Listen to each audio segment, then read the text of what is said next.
It's time to set your TARDIS time coordinates for 1987. Today we're going to take a look at the start of the 7th Doctor's comic run in Doctor Who Classics Volume 7, just ahead.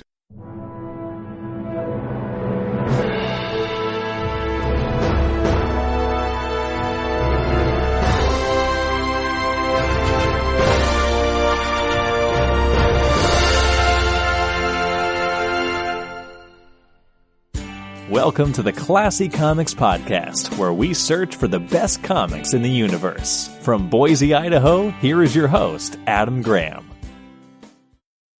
As I mentioned in a previous podcast, going back to the late 1970s, Doctor Who magazine was the home of Doctor Who comic strips, and this continued into the 7th Doctor era.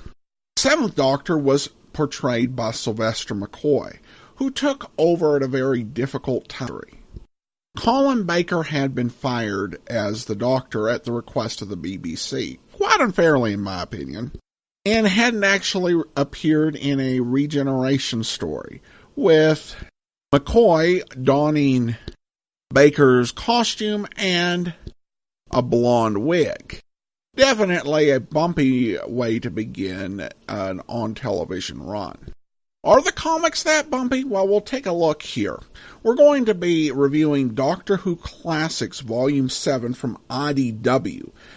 Back in the earlier part of the 21st century, IDW landed the Doctor Who license for comics, and they not only printed new comics with the 10th and the 11th Doctor, as well as a 50th anniversary special series, they also did Doctor Who Classics, which reprinted stories from the Doctor Who magazine.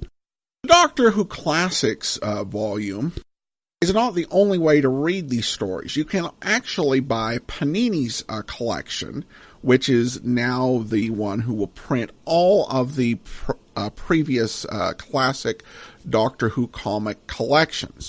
The big difference with the Panini collection is that the books are in their original magazine size, and they're also in black and white. I like the Doctor Who Classics presentation because they're more typical American comic size, which I'm used to, plus they're also are colorized.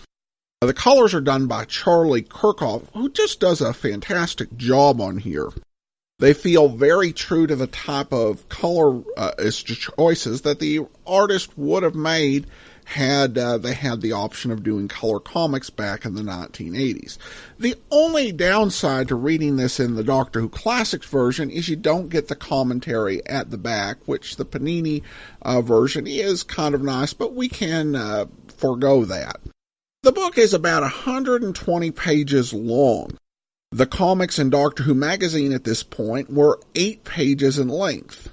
So you have 15 strips collected in here, and a total of 8 Doctor Who stories. The first story is A Cold Day in Hell, which finds the Doctor traveling to a planet that is supposed to be a tropical pleasure planet, along with Frobisher, who is best known as a 6th Doctor companion. He is a shape-shifting, hard-boiled private investigator who, through most of his Doctor Who comic run, took on the shape of an anthropomorphic talking penguin. Give the comics credit for introducing a companion they couldn't have done on TV. As the title implies, the Doctor and Frobisher find that the planet is now in the midst of an ice age, and the Ice Warriors are present on the planet. This is a fairly decent, if not spectacular, Ice Warrior story. It hits most of the highlights, though the Ice Warriors lack some of the complexity and nuance that can make them interesting in the TV series. The one big problem with this is I'm not entirely sure this was originally written with the 7th Doctor in mind.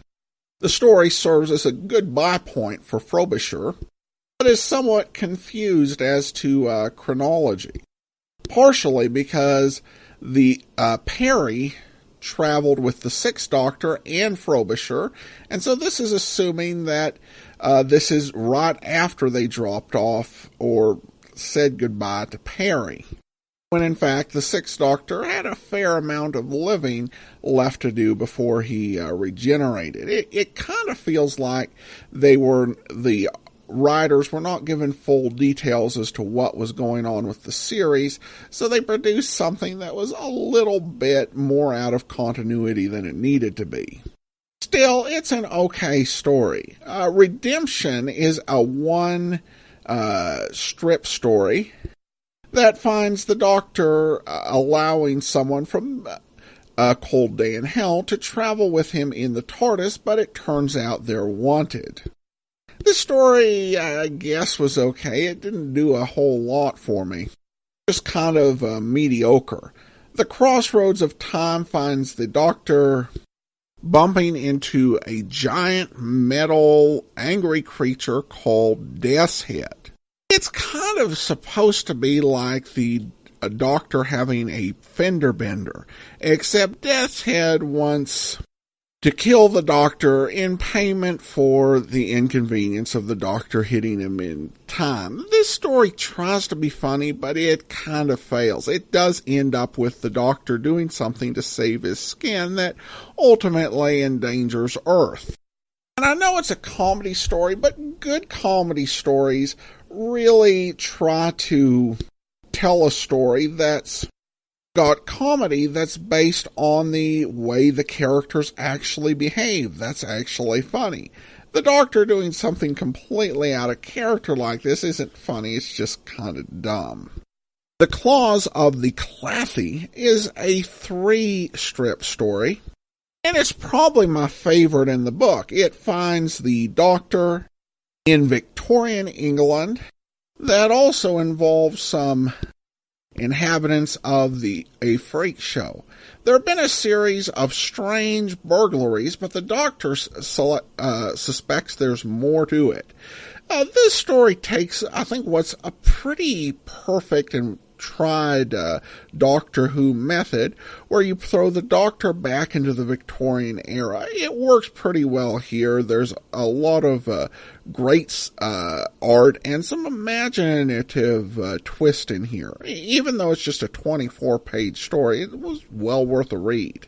Keepsake is another one-strip story, and he's a pilot flying what I think is a salvage ship, and just living a typical selfish life until the Doctor comes along and drags him into a rescue attempt. This story's not bad, but again, it's kind of unmemorable. Planet of the Dead is an interesting story that finds the Doctor landing on a planet where he encounters his past selves as well as departed companions. The story doesn't add up to a whole lot, but the art is fun, particularly as we get to see a lot of characters who you don't get a lot in comic book form, such as Adric and Jamie. The twist at the end isn't amazing, but it's a fun little story. Culture Shock is written by Grant Morrison, who went on to become a legend in American comics with titles like All-Star Superman. The story is about the Doctor feeling down on himself and on his future, and if there's any point to what he does. And he's encouraged when he runs into a sentient cell culture that needs his help. It's a fun story that manages to cover a lot of emotion in a short time. The final story in the book is The Echoes of Mogor, which is a 2-strip story running about 16 pages that finds the Doctor arriving on a planet where an expedition has been totally wiped out, the last member dying just before the Doctor arrived, as they investigate what's believed to be a long-extinct race. The Doctor arrives just before the relief party does, and it's a mystery as to what happened, and the Doctor has to figure it out. This one's a good high-concept mystery. It's got a bit of a base under siege element, But the 16 pages limit how much of that can actually be worked in as part of the story. One of the big parts of that setup is the local authorities believing the doctor's responsible for whatever has gone on and threatening him. That lasts for all of 2 panels, so that we can actually get to the solution and resolution of the story in 16 pages. Overall, I enjoyed the book. I would give Doctor Who Classics Volume 7 a rating of somewhat classy. Yeah, there were some pointless strips in here, and I also think the last strip was a bit rushed in its resolution. Still, there are some truly classic, enjoyable stories in here, and it's a nice look at how the 7th Doctor comic strips were playing out while Sylvester McCoy was still on the air. If you can get your hands on the Doctor Who Classics version of it, the colors, again, are really impressive and make the story pop without seeming out of place. Alright, well that will do it for today. If you have a comment, email it to me, classycomicsguy@gmail.com, and check out our website, classycomicsguy.com. From Boise, Idaho, this is your host, Adam Graham, signing off.